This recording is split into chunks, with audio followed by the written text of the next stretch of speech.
Assalamualaikum warahmatullahi wabarakatuh. Selamat berjumpa kembali di video pembelajaran di mana melanjutkan mengenai materi yaitu harga transfer.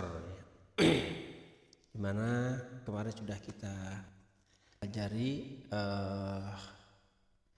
harga transfer part 3 ya, sudah dibahas di part 3, sudah saya share. Pada kesempatan video ini adalah part selanjutnya. Baik, di sini saya akan menjelaskan mengenai harga transfer berdasarkan kita lihat di sini ya, bahwa harga transfer berdasarkan cost ya. Di sini ada yang pertama adalah dasar cost ya. Kita lihat sebaiknya dasar yang digunakan adalah biaya standar ya. Maksudnya di sini adalah harga transfer berdasarkan cost adalah harga transfer yang ditetapkan berdasarkan biaya yang sudah dikeluarkan ya oleh perusahaan A atau perusahaan yang menjual ke perusahaan lainnya di dalam satu grup gitu. Kita lihat ya, yang harus diperhatikan bahwa harga dasar ya berdasarkan cost ini berdasarkan biaya ya. Di sini sebaiknya dasar yang digunakan adalah biaya standar. Biaya standar itu artinya biaya-biaya yang sudah kita lihat di biaya di luar atau kompetitor seperti itu ya. Bahkan harus lebih murah seperti itu. Terus yang kedua di sini biaya aktual tidak boleh digunakan karena faktor inefisiensi produksi akan terlewat bagi pusat laba pembelian. Ya. Di sini maksudnya adalah biaya aktual itu tidak boleh digunakan karena faktor inefisiensi tidak efisien produksi akan terlewat bagi pusat laba. Maksudnya begini. Jika terjadi ya di perusahaan A ya ada ya kecerobohan ya atau kelalaian, dalam arti misalnya dalam pembuatan banyak reject seperti itu karena tidak sesuai SOP atau ada problem-problem ya, sehingga kalau dihitung itu harganya akan naik ya. Kalau berdasarkan cost ini berarti biayanya costnya tinggi begitu ya. Nah ini tidak boleh ya dijadikan dasar sebagai cost yang akan harga yang akan diterapkan ya berdasarkan cost ini ya. Karena kenapa tadi? Jadi karena faktor inefisiensi di produksi, maka itu tidak boleh. Kecuali biaya normal, artinya biaya normal itu tidak ada tidak ada masalah ya, yang sesuai SOP harganya seperti itu. Nah itu atau sesuai harga riset atau harga teorinya lah seperti itu ya. Karena biasanya setiap perusahaan ketika mau menentukan harga dibuatlah prototipe suatu produk ya, dibuat prototipe satu produk dan dihitunglah berapa biaya yang dikeluarkan ya, berapa bahan-bahan yang dikeluarkan ya, sehingga bisa diestimasikan berapa sih harga harga pengeluaran biayanya untuk menghasilkan produk tersebut atau harga dasar costnya seperti itu. Nah kalau misalkan nanti terjadi pas pada pelaksanaan produksinya terjadi inefisiensi atau terjadi pemborosan, nah ini tidak boleh dibebankan ya ke ke pusat laba pembeli atau perusahaan yang mau membelinya gitu ya, karena ini harus diperbaiki di internal seperti itu ya. Ya, yang ketiga itu jika biaya standar digunakan ya, dibutuhkan suatu insentif untuk menetapkan standar yang ketat dan meningkatkan standar tersebut gitu ya. Jadi di sini dibikinlah suatu insentif kepada karyawan ya supaya biaya standarnya tercapai seperti itu kira-kira. Terus yang selanjutnya ya di sini harga transfer berdasarkan cost juga ada markup laba ya yang harus diperhatikan ya. Satu di sini dasar markupnya ya, satu adalah persentase dari biaya ya, jadi misalkan mau berapa persen dari biaya yang telah dikeluarkan ya, atau persentase dari investasi ya. Artinya di sini ya targetnya adalah berapa sih investor inginkan imbal hasilnya seperti itu. Nah inilah yang bisa dibuat markup supaya nanti si investor itu terpenuhi seperti itu ya. Jadi ada dua, satu berdasarkan biaya yang dikeluarkan, yang kedua keinginan investor atau dari investasi ya, seperti itu. Terus tingkat laba yang diperbolehkan seperti apa? Di sini lihat rate of return ya. Seandainya pusat laba adalah perusahaan independen ya. Artinya jika pusat laba ini perusahaan yang netral atau tidak tergantung dengan divisi lain ya, ini bisa menggunakan rate of return ya, tingkat pengembaliannya seperti itu ya. Tapi kalau berkaitan dengan yang lain ini tidak boleh seperti itu. Terus selanjutnya ya, di sini yaitu biaya tetap dan laba upstream. Apa maksudnya di sini? Yaitu penetapan harga transfer dapat menimbulkan problem pada perusahaan yang terintegrasi ya. Artinya di sini ya bahwa setiap divisi atau perusahaan A dan B ya, jika harganya tidak sesuai ya, atau tidak cocok gitu ya, ini biasanya sering ada problem ya. Karena memang problemnya, contoh misalkan nih, perusahaan A menjual terlalu mahal ya, perusahaan B beli di tempatnya lebih murah, tapi ada kebijakan tidak boleh perusahaan B beli dari luar. Nah itu tidak independen tadi ya maksudnya. Nah ini akan terjadi menimbulkan problem seperti itu ya. Biasanya antar perusahaan atau antar manajer, karena memang dituntut untuk menghasilkan laba yang maksimal, maka akan saling bersikeras ya untuk mempertahankan perusahaannya masing-masing atau divisinya masing-masing. Terus selanjutnya, pusat laba yang menjual keluar mungkin tidak menyadari ya adanya jumlah arus atau biaya tetap dan laba. Nah, ini biasanya kejadiannya misalnya ini, ketika anggaplah di sini divisi marketing lah ya, atau bagian perusahaan distributor dari perusahaan grupnya ya. Ini kadang-kadang tidak menyadari dengan jual dia biasanya hanya dapat belinya berapa.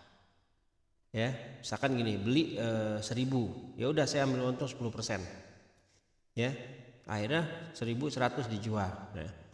Nah, pas proses penjualan kadang-kadang tadi 10% itu apakah biaya tetap di dalam perusahaan tersebut terpenuhi dengan 10%? Nah itu ya, itu sering terjadi kekeliruan ya ketika menetapkan harga ya.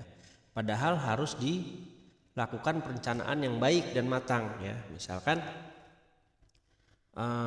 harus berapa ya, harus berapa piece ya perusahaan ini menjual supaya biaya tetapnya terpenuhi begitu ya. Kita coba ya, kita hitung-hitung di Excel, Microsoft Excel ya. Oke. Baik ya, di sini yang kedua di sini adalah pusat laba yang menjual keluar mungkin tidak menyadari adanya jumlah arus atau biaya tetap dan laba. Nah, ini sering kali terjadi ya, para manajer yang jual keluar atau bagian distributor tidak memperhitungkan biaya tetap di perusahaannya atau di divisinya, sehingga ketika menjual ya ternyata seolah-olah jual banyak tapi ternyata rugi. Karena kenapa? Untuk keuntungan untuk menutup operasional laba perusahaannya aja masih rugi ya. Contoh seperti ini, kita ini ya rumus break even point ya.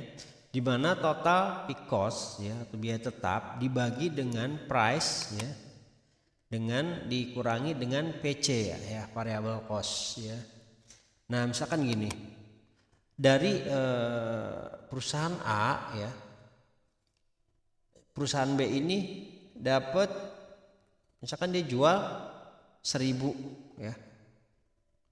Nah perusahaan B karena sudah tahu biaya transfernya atau pendapatan harga yang dia dapat dari divisi A atau divisi perusahaan A ya, maka dia menetapkan ya udah 10% saya ya. Misalkan menggunakan metode karena dijual keluar ya, menggunakan metode base cost ya berdasarkan biaya ya. Artinya 10%, maka di sini ya biaya harga jual keluarnya ya dikali 10%. Nah ini ya, jadi harga jualnya 1.000 ditambah 100 jadi 1.100. Ini harga jual keluarnya seperti itu. Nah kalau perusahaan B ini ya tidak memperhitungkan biaya tetapnya, maka dia akan jual seenaknya dan tahu-tahu rugi seperti itu. Nah di sini ya untuk menanganinya yaitu perusahaan B harus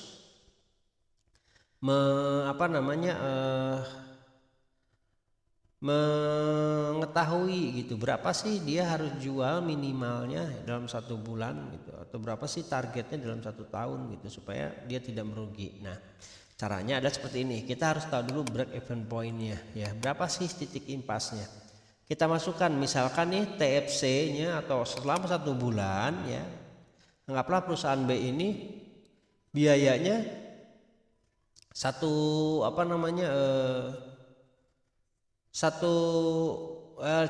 juta misalkan ya, biaya gaji dan lainnya misalkan, ini kan contoh aja ya.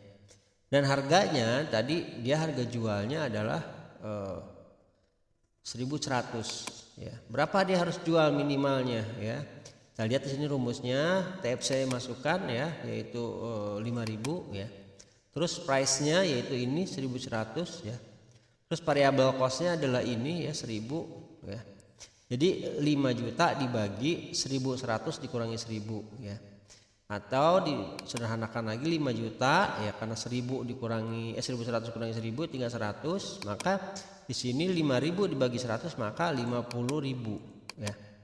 Artinya kalau si B ini menjual produk tersebut di bawah 50.000 berarti dia akan merugi ya. Bagaimana kalau mau untung? Ya harus lebih dari 50.000 ini gitu, 60.000, 70.000 seperti itu ya. Nah itulah maksudnya supaya si perusahaan B ini sering lalai dalam memperhatikan biaya tetapnya di perusahaan dia ya. Oke, terus yang selanjutnya ya, seandainya menyadari ini seringkali enggan untuk menurunkan harganya untuk mengoptimalkan laba perusahaan ya. Nah terkadang juga sama ya, dia menentukan harga misalkan terlalu mahal ya, atau misalkan tadi di sini dengan 5.000 ini sebenarnya ternyata misalkan ini yang dijual permen ya, artinya 50.000 itu mudah didapat capainya. Nah ini harusnya kan dia bisa menurunkan harga lagi seperti itu ya, tapi karena keegoisannya kadang-kadang dia enggan juga ya untuk menurunkan harga ya, seperti itu. Nah untuk mengatasi hal tersebut perlu diadakan kesepakatan antar unit bisnis ya. Ada mekanisme formal yang mengatur harga untuk pihak luar dan pembagian laba untuk produk yang biaya tetap dan laba upstream yang signifikan. Nah ini kemarin sudah dibahas ya, salah satunya yaitu dengan membuat gradasi harga, misalkan di grosir berapa, di agent berapa, ke reseller berapa, ke user berapa, seperti itu ya. Terus selanjutnya di sini ya 2 langkah penentuan harga, yaitu two step pricing ya. Satu, untuk setiap unit yang terjual pembebanan biaya dibuat sama dengan biaya standar variabel dari produksi. Ya di sini beban biayanya disamakan ya, jadi tidak ada keuntungan di sini ya di perusahaan A ya. Terus yang kedua, pembayaran biaya yang berkala biasa setiap bulan dibuat sama dengan biaya tetap yang berhubungan dengan fasilitas yang disediakan untuk unit pembeli ya. Nah ini pun pembayaran biayanya dengan sistem berkala ya. Dalam setiap bulan biasanya berapa, yaitu jadi dihitung ya, dibebankan seperti kepada pembeli ya.